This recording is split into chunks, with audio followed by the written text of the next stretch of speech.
लगा लो एक तुरंत लगाओ। भाई साहब इसको इधर कर दो ना, धूप पे हो जाएंगे।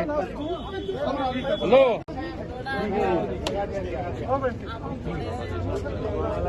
प्रधान जी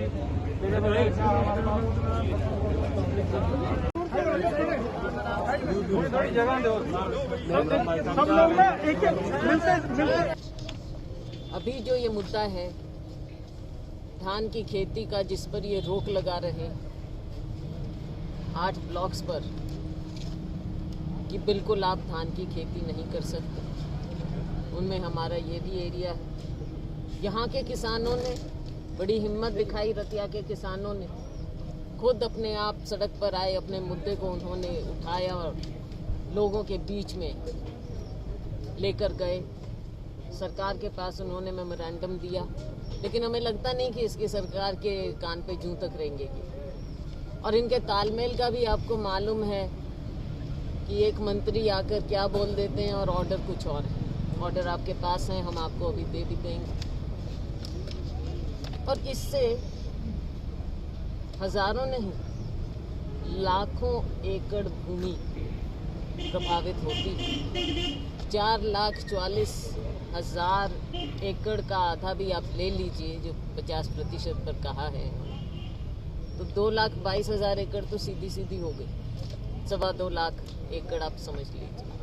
जब से इनकी सरकार आई है, ये किसान विरोधी सरकार है।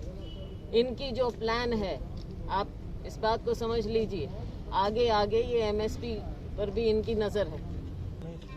कांग्रेस के 3 एक्स-एमएलए हैं, नो वन प्रेजेंट है।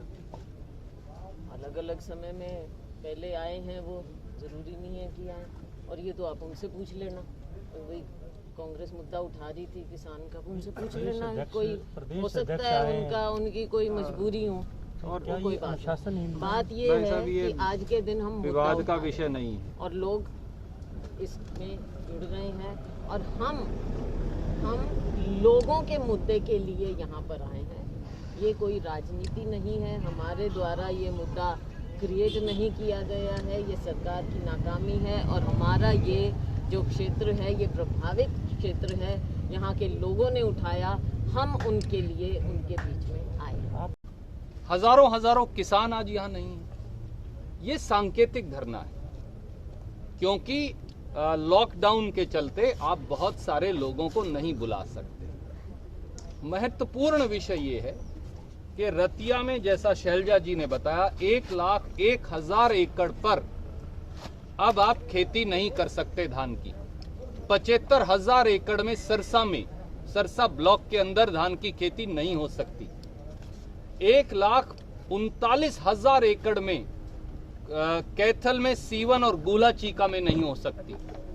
1,40,000 एकड़ में धान की खेती पर बबैंड, इस्माइलाबाद, पीपली इत्यादि इलाकों के अंदर बैन लगा दिया है।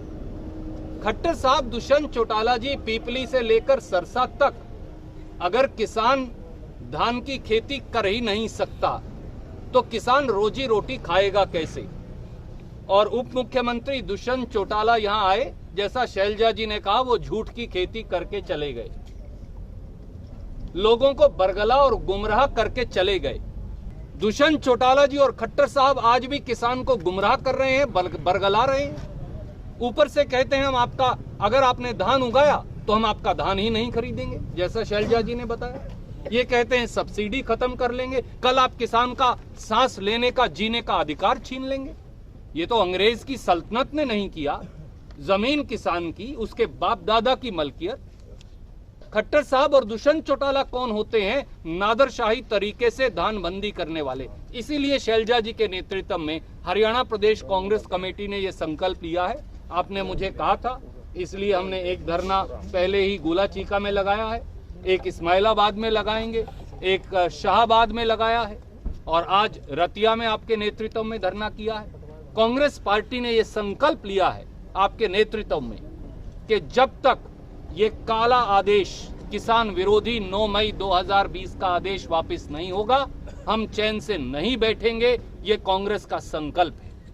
दुष्यंत चौटाला यहाँ पे आए थे जी, और जब किसान प्रदर्शन कर रहे थे उन्होंने कहा कि किसान कांग्रेस के नेतृत्व में और कांग्रेस के उठाने के बाद तो ये कर रहे हैं प्रदर्शन। आदरणीय मित्र, अब उन्हें कभी शैलजा से पीड़ा होती है, कभी रणदीप से पीड़ा होती है, कभी किसी दूसरे कांग्रेस के साथी से पीड़ा होती है।